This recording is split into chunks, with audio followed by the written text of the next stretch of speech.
Boa tarde, pessoal. Talvez eu poderia fazer uma live em relação a esse vídeo aqui, mas eu estou fazendo um vídeo, não sei bem porquê. Mas enfim, né? E eu sempre fui um cara autêntico, sempre fui um estranho no ninho e sempre tive ideias diferentes. Eu fiz aí uma live recentemente aí no canal Sigma Mask Pill. Aí fiz um vídeo comentando essa live.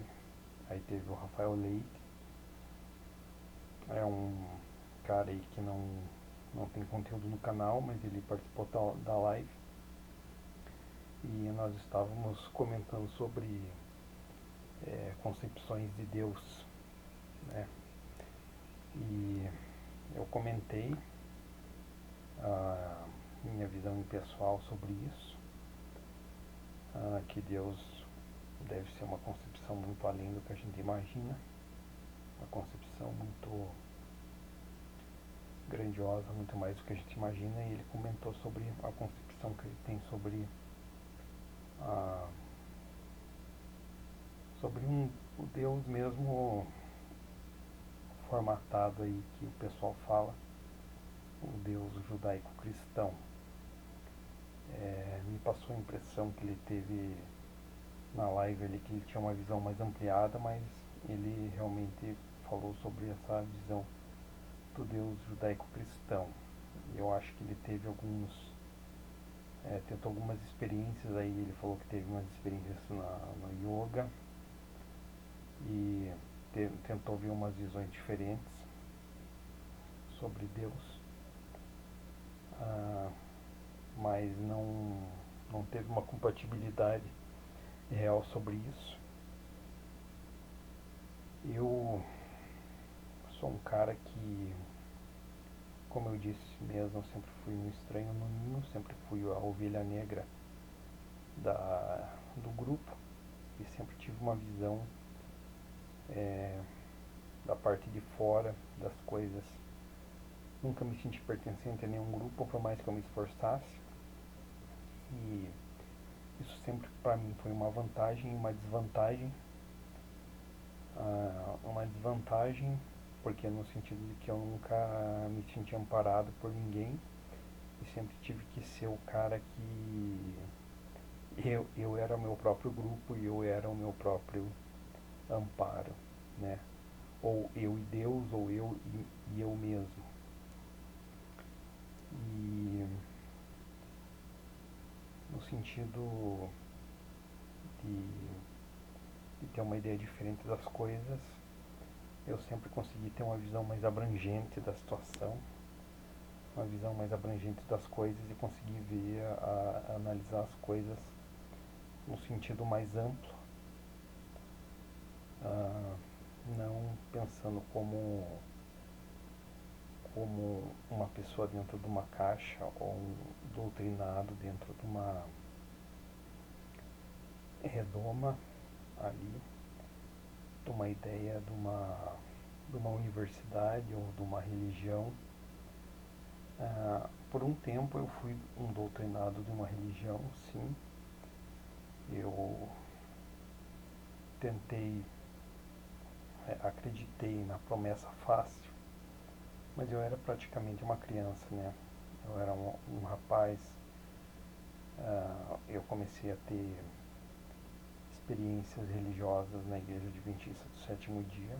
Eu era uma criança, não sabia nada sobre nada da vida, apenas tinha as minhas impressões mentais sobre a realidade, e eram impressões diferentes do que a maioria das pessoas. E no começo eu acreditava em tudo porque eu tinha uma fé sincera, né? Até que eu comecei a perceber umas falhas na Matrix ali. E isso se estendeu, eu comecei a tentar conciliar aquelas falhas na Matrix com outras percepções, até que chegou um momento que eu tive que abandonar aquilo ali e ir para coisas maiores. comecei a estudar sobre várias religiões, sobre hinduísmo, budismo, taoísmo, comecei a ler sobre kardecismo, cheguei a outros tipos de espiritismo, como Ramatiz e outros aí que eu não sei denominar especificamente, Helena Blavatsky e outros aí que tentaram de modo científico tentar estudar outras dimensões e o que é chamado de espírito. Li muita coisa, cheguei a conclusões que nós estamos como se fôssemos pessoas perdidas no escuro aqui, que não sabemos quase nada sobre nada. Talvez os ditos médiums saibam um pouco mais do que a gente por algum motivo. Se dizem que essas pessoas têm alguma missão, algum karma que elas têm que pagar em relação a algumas falhas que elas tiveram em vidas passadas e por isso elas têm essas percepções, que não é nenhum privilégio, né?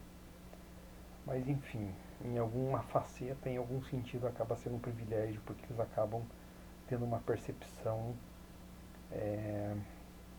além do que a gente, mesmo que acabe que eles tenham que equilibrar isso com uma responsabilidade maior, né?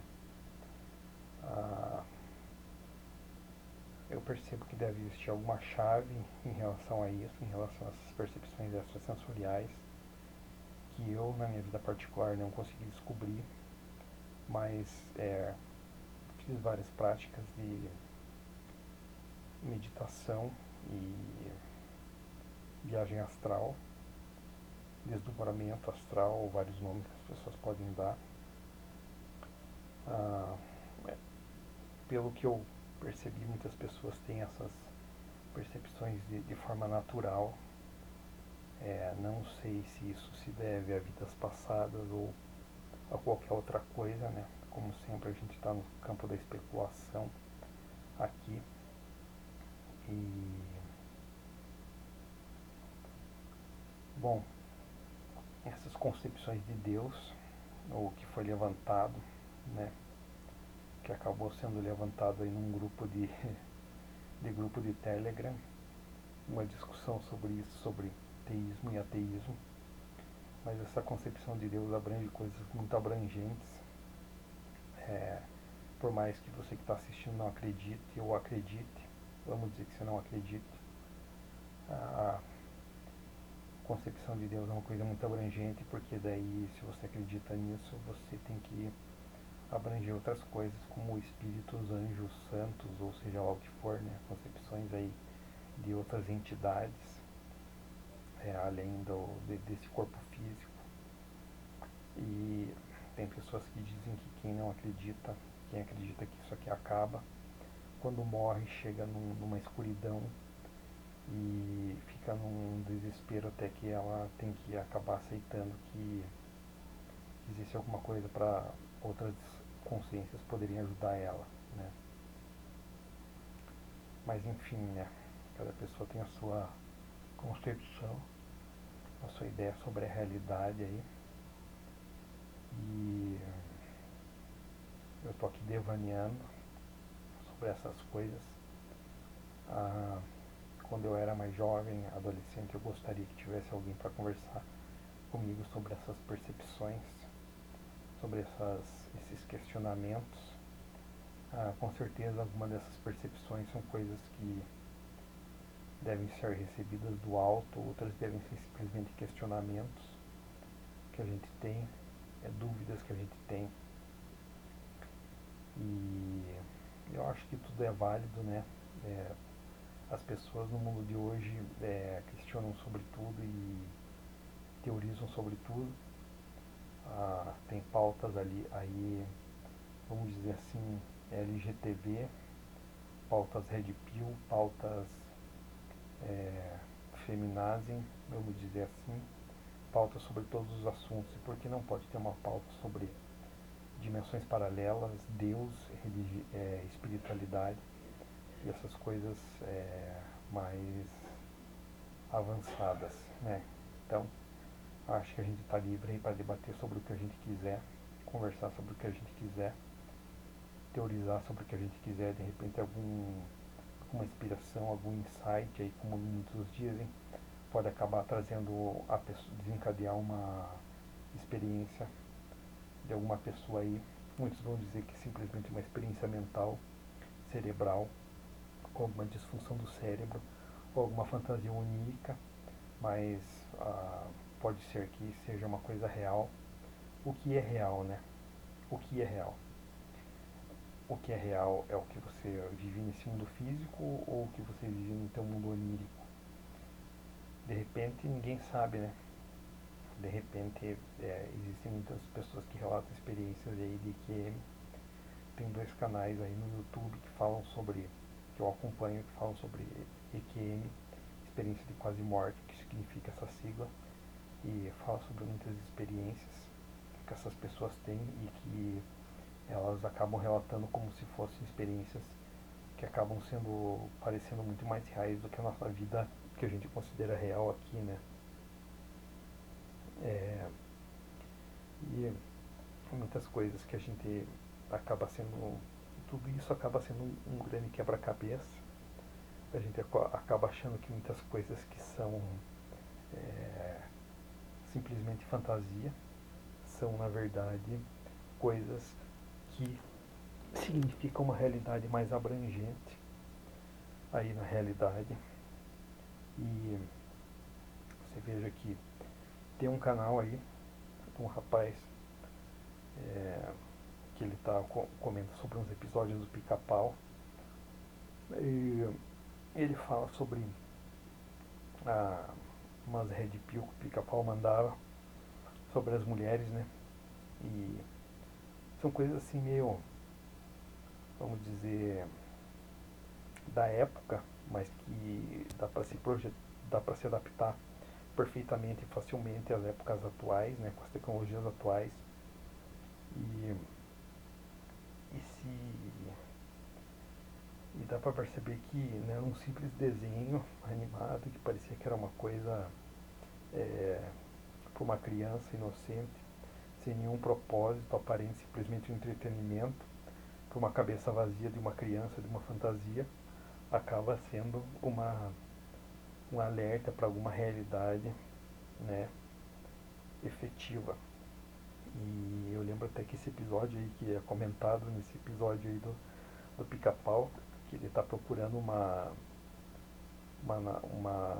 ele tá, começa assim o episódio, ele está num restaurante, e daí ele quer ter uma vida de rico, ele não pode ter, né, como é a vida de todos nós, e ele acaba tentando dar um golpe no restaurante, pede várias coisas, até que os garçons percebem que ele não tem dinheiro para pagar e expulsam ele do restaurante. Aí ele cai no lixo e vê um anúncio de um jornal de uma mulher que diz que é muito linda e muito rica e promete muitas coisas para um homem. E ele acaba pensando, pô, isso aí é uma coisa do destino para mim, né?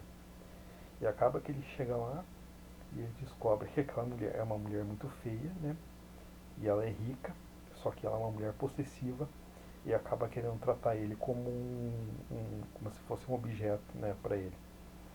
E acaba até dando uma sensação sinistra naquele desenho. Eu até lembro que quando eu assisti, não lembro se foi uma, duas ou três vezes que eu assisti quando criança aquilo, e me deu uma sensação muito sinistra naquele desenho. E são coisas que a gente percebe até com a consciência é, pouco desenvolvida da criança, né, em alguns aspectos, porque a criança tem a consciência muito desenvolvida é pouco desenvolvida em muitos aspectos, mas muito desenvolvida em outros aspectos. Então, quando a gente acaba entrando na fase adulta, a gente acaba atrofiando algumas percepções e acaba aumentando outras percepções, né? Ah, isso aí é uma coisa até esquisita de falar, né? Na verdade, tudo que eu falo nesse canal aqui é uma coisa muito esquisita de se falar. Mas são coisas que eu percebo e eu acabo falando porque eu percebo que muitas pessoas ou não têm coragem de falar essas coisas ou não simplesmente não percebem essas coisas estranhas e, vamos dizer, talvez falhas na Matrix, falhas na realidade e sabe-se lá por quê, né, que, que essas coisas acabam vazando aí, ou por que essas coisas são escondidas da gente e a gente acaba tendo que encaixar isso como um quebra-cabeça. E a vida acaba sendo uma coisa muito estranha para as pessoas que têm um pouco mais de inteligência. Para a maioria que é um gado que aceita aí ser escravizado numa empresa noite e dia, né? Porque a pessoa trabalha o dia inteiro ali sendo escravizado na empresa, é, sonha com o trabalho durante a noite. Às vezes até colocam o coitado aí num abuso, né? Num grupo de WhatsApp, mostrando reclamações do serviço aí que não foi executado a contento do empregador, né?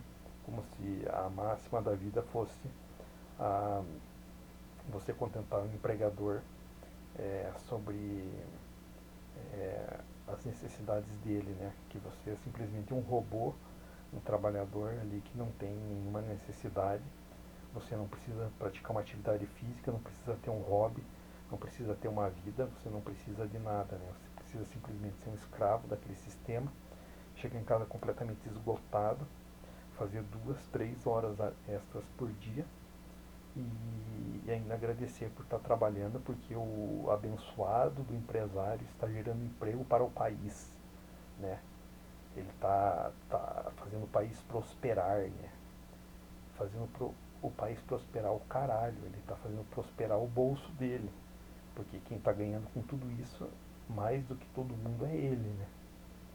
Que está andando aí de carrão, está viajando, está tendo várias propriedades em vários países, em várias localidades, enquanto você está sendo um escravo, fazendo um trabalho robotizado ali, muitas vezes sendo explorado, não ganhando hora extra, né? Com essa falácia aí de banco de horas, que no fim eles acabam fazendo uma mágica ali, que apagam as horas que você merece, ou te dão ali uma folga, quando na verdade, pela proporção da situação ali, o que valia mais é eles que te pagassem em dinheiro aquela situação ali, né? Mas enfim, e essa aí como sempre, o meu canal é um canal de reflexão. Eu trago essas minhas reflexões aqui para quem quiser ouvir, quem quiser pensar sobre isso, quem quiser discutir sobre essas coisas. Eu sei que eu sou uma formiguinha aqui nesse universo, nesse mundo, nesse planeta, nesse país. Não vou conseguir mudar o sistema, mas pelo menos se eu conseguir entrar em contato com pessoas que pensam como eu, ou que têm essas percepções, ou que percebem que existe alguma coisa errada em tudo isso, e começam a perceber a perceber essas coisas estranhas aí e tem necessidade de sentir que alguém também percebe isso. Estou colocando a minha cara a tapa aqui, me expondo publicamente para o mundo inteiro aqui no YouTube, é, falando essas coisas que muitos gostariam de dizer e não têm coragem, ou não conseguem se expressar dessa forma. É, talvez existam pessoas que possam se expressar de uma forma melhor do que eu, mas, enfim, né? Eu tô aqui me expressando, tô fazendo a minha parte. Tá sendo uma coisa mais forte do que eu, tô precisando falar essas coisas e espero que quem tiver essa, essa afinidade aí, comente à vontade, vamos debater esses assuntos, vamos, no mínimo, se a gente não pode sair desse sistema opressivo e louco, realmente louco, né? A gente possa, pelo menos, expressar nossas opiniões nesse espaço aqui, né? Então é isso aí. Falou, piada.